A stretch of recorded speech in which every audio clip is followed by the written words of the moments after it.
partid e delgado acolo este va fi corner, dragi ascultători.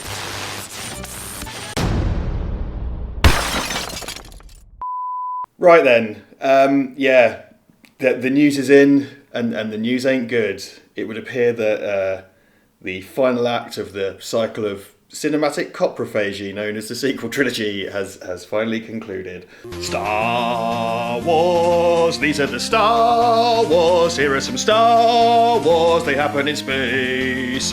This man, he has a pig nose, and here is his boyfriend with a bum for a face. I did not like this. I was borderline angry by the time I left. Not because I felt it betrayed any kind of Star Wars lore. I just felt it was boring and interminable. And in the broader picture of these three films, it very much has validated my view that it was a pointless enterprise and there was no more story to tell. Before we go on any further, spoilers will begin here. Spoilers begin at that time code, so if you want to skip to the spoilers, or you don't want the spoilers and you want to know where they're coming, that's where they are. So there you go. So let's start with the positives. The positives are, this is a mega bucks film made by Disney. J.J. Abrams knows what he's doing as a visualist and a director.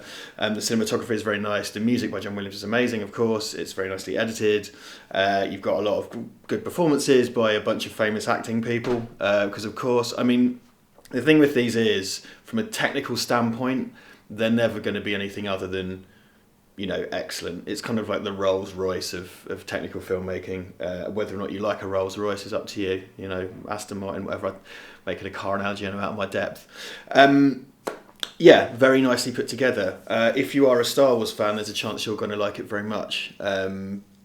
Personally, my beef with these is, and always has been, that there's no more story to tell. I know George Lucas may have had something kind of in the pipeline or whatever. But at the end of the day, they concluded the story with Return of the Jedi, all those years ago. And they did the prequels, which are a bit more justified because they're set before that. But, I'm not a fan of those either necessarily, and they weren't a fun time. We've arrived at this point where there is no more story to tell. And the reason we have a new Star Wars trilogy is not because there was a story that had to be finished. It's because Disney bought Star Wars and wanted someone to make them Star Wars films so they could make some money. Now, if you like Star Wars, this is not a personal attack on you. And something that happens every time there's any kind of Star Wars content on the internet is that you say something negative about Star Wars and all the fucking Star Wars fans rush out because you've insulted their holy religion.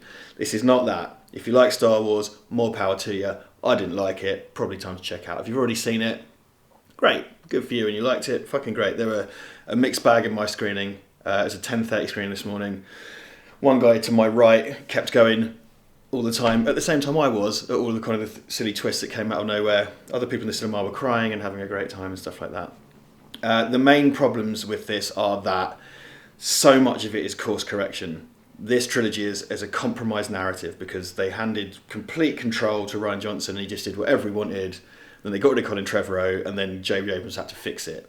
So this film clips along at a wild old pace. And I don't mean that in a good way. It's constantly just throwing stuff at you and they're constantly moving, going like, da-da-da-da-da-da-da-da-da-da-da. We have to do this, we have to do that.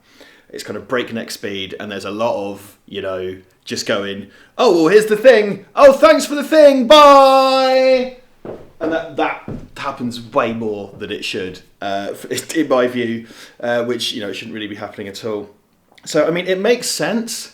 It's not completely incomprehensible like a lot of blockbusters we've had in recent years. I always talk about Four Stick and Suicide Squad.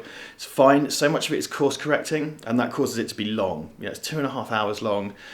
I dropped out mentally probably by the hour 45 mark. I was just bored, and unfortunately that's what happened to me with The Last Jedi. Last Jedi just bored me. I find it kind of, again, interminable. I keep using that word, but I can't think of a better word. It just kind of keeps going, and this one has fan service in it, of course, again, and that's fine. The idea is that it concludes this trilogy. The problem I have, again, there was no more story here, so they've had to pull something out of their collective arsehole in order to make this film, which means a lot of the drama kind of means nothing to me. I mean, the end result of this film says to me, I find the concept that this is the end of the saga disingenuous, because it's not. They told a story that wasn't necessary. The revelations within it aren't particularly revelatory.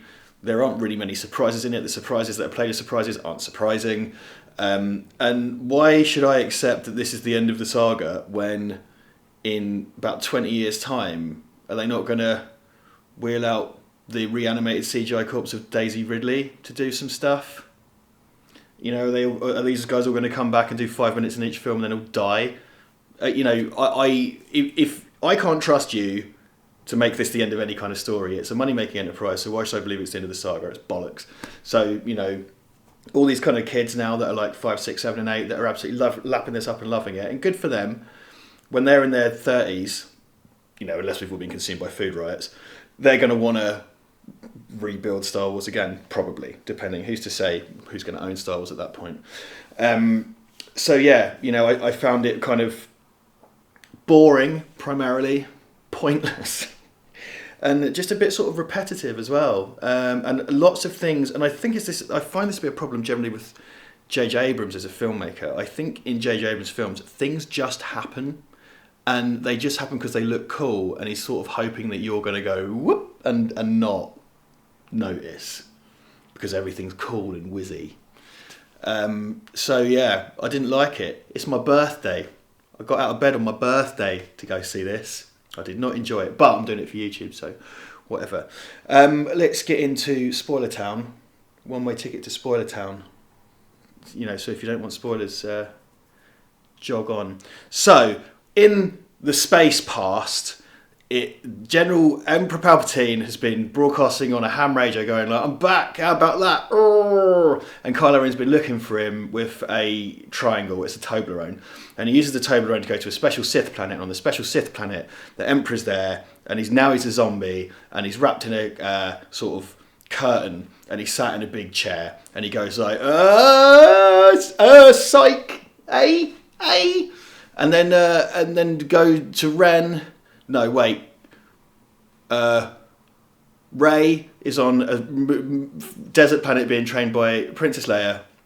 He's going like, you should be a Jedi. And she's going, yeah, okay, fine. And then I don't even know. I can't even recall it. I was going to try and do the thing like I did before. I can't do it. It's just interminable mess. It is a fucking mess. They jump around so much. They go to a desert planet. The through line is they have to find a Sith artifact to take to a special Sith planet. Because it turns out all along that Snoke was a Scooby-Doo villain, and basically it's Emperor Palpatine in a mask going, oh, it was me all along. But it wasn't. It seems that it was a clone or something, or some kind of genetically engineered man creature that he sent to manipulate Kylo Ren. You know, we were told from the publicity that the Emperor was going to be in this. Emperor Palpatine's in the first scene, pretty much, and then it kind of jumps ahead. He's in it later. None of it means anything. I mean, the big kind of dramatic twist is that the Emperor is back. And the Emperor's had a secret Sith fleet and army in the unknown regions. I'm completely unmoved by that as a concept because it robs the previous 3 films of all of their drama, the whole point. It was 6 films, really, because I suppose the point was it was going up to the Darth Vader character, balancing the Force by killing the Emperor. And that's all undone.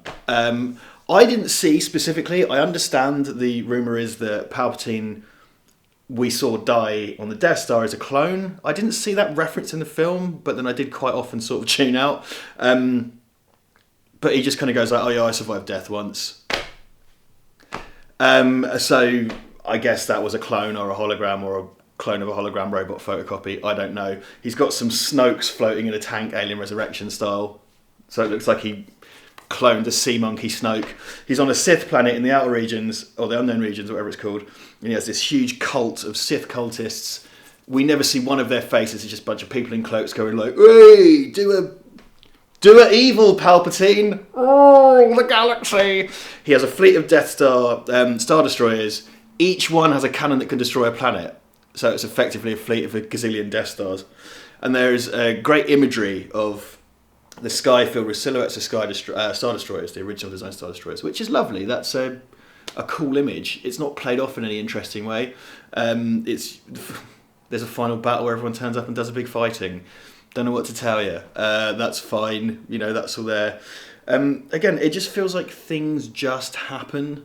Like, the Emperor's alive. All right, he's got a big cult. All right, he was behind it all along. All right. Rey is Palpatine's granddaughter.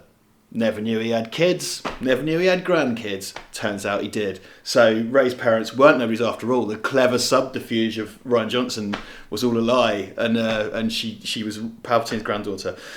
And again, keying into the fundamental problems with this, she had to be something for it to make sense. So she was Obi-Wan's kid or whatever. She's Palpatine's kid, and he's got a plan to make her Empress of the Galaxy because he's turned into a zombie. Lando's back. One of the best things in it is Billy D. Williams, which is nice. The dude's in his 80s. He's looking great. He's got a bunch of energy. That's nice. Knowing these films, I was surprised that he didn't, commit suicide in a Travelodge bathroom, because that's the way the previous characters have been treated, but fine, whatever.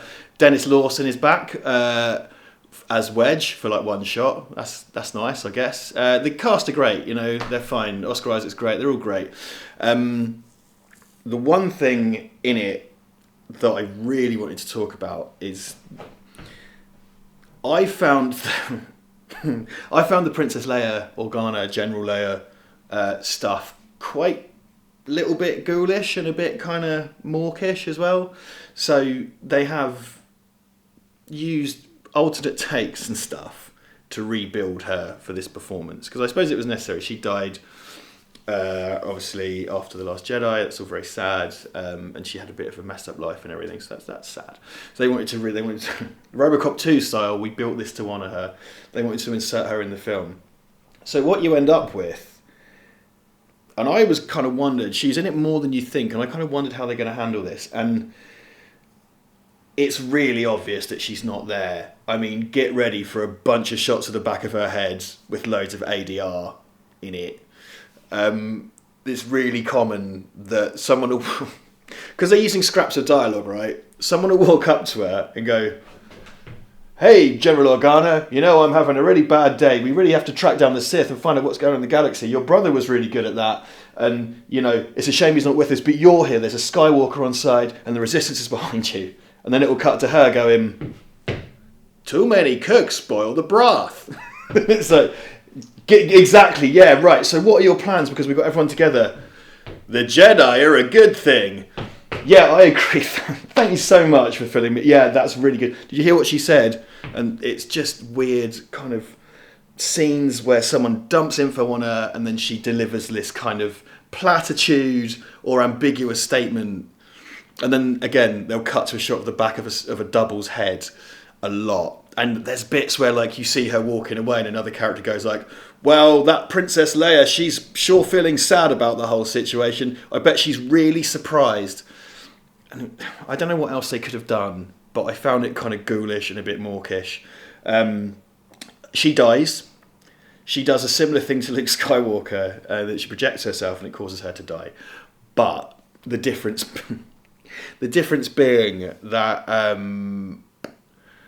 when they did it with Mark Hamill, he appeared in person and they didn't have that footage. So you see her walking away and you see the back of her head and Maz Kanata goes, "She's going to do a thing that's going to use up all her energy now." And she goes and lies down on a bed in the dark. And when Kylo Ren is about to do a bad thing, which is essentially kill Rey, you hear Princess Leia's voice go, "Ben!" And he turns around and then it just shows her dying in the room somewhere. And it's all a bit... it's icky. It's icky. I didn't like it. Harrison Ford comes back as a Vision, which is kind of nice. Harrison Ford's back. Mark Hamill's back as a Force Ghost. I realised about an hour and a half in that I hadn't seen him, and I was like, motherfucker, he's barely in this, and he isn't. He's barely in it. He's great because he's Mark Hamill. Certain things such as the new Sith Troopers, which a lot's been made of, which is a stormtrooper in a red outfit. I kind of thought maybe there would be an explanation of what that was and what that meant. But no, it just means in the final battle there's red stormtroopers because that's a new toy they can make. The Knights of Ren, perhaps one of those dangling mysteries from the first movie. We're not really discussing the second one. The Knights of Ren are in this. They are basically, goons. They're the Foot Clan, They're cartoon goons that follow Kylo Ren around and he has to kill them all in a fight. More toys, I guess. I mean, stuff like that. And it's quite nice to see Richard D. Grant as like a First Order general guy. He does good scene chewing Richard E. Grant stuff, which is lovely. And it all concludes in a big final battle, and they kill the Emperor. Shockingly, the Emperor wanted Rey to become Dark Rey and become the new Empress because she's a Palpatine. And he goes, if you kill me, you'll go to the dark side. But if you kill me 10 minutes later, you won't. So essentially what happens is she gets 2 lightsabers, she bounces lightning back at him and kills him after having channeled the spirits of all the Jedi ever, which essentially means she lies on her back and looks at the sky, and there's a series of voiceovers from people we know from previous films, which I'm going to assume included Hayden Christensen. I couldn't pick his voice out, but I heard Ewan McGregor, and there's Samuel L. Jackson, I think Liam Neeson, back from cancellation. So she basically wins by trying really hard. It definitely puts to bed, I think, a lot of the stuff about how was she amazing straight away? Well, she's the granddaughter of the most powerful Sith ever, I guess. So I can't believe I'm addressing the law. I'm not sure I care that much. But yeah, it was a big, long, interminable mess, and it committed the crime of, after a point, becoming quite boring. So I was actively annoyed by it, and when it finished, I just got the fuck up and left because I was done. I don't know if you're a Star Wars person, you might really dig it. I'm not sure. It wasn't for me. Again, I just don't see the point in it. There was no story here to tell, and now that's been proven. I think this final thing, I never thought I'd be stood here on my 36th birthday watching Star Wars 9 and hating it, but there you go. I didn't like it, and that's my review. I wonder how many subscribers we're going to lose over this one. It happens. It was very empty. It felt empty and pointless, and that's my whole thing with this. So there you are. That's my review of The Rise of Skywalker. Sorry about my kind of crappy lighting and my rushed review running about today. I've got loads of stuff. I'll go to the doctors in a minute and whatnot. If you are new to these parts, thanks for joining us. Please leave a comment, like, subscribe. What have you got? We have new videos out every Monday, and then things quite often on Wednesdays, and random stuff here about. We're on Patreon and Twitter and Facebook and all that stuff. So thanks very much. Hope you enjoyed that. See you next time. Goodbye. Support your 7th or 8th favourite YouTube channel by buying crap, tat, junk, hogwash and filth at redbubble.com/people/Val Verde Shop.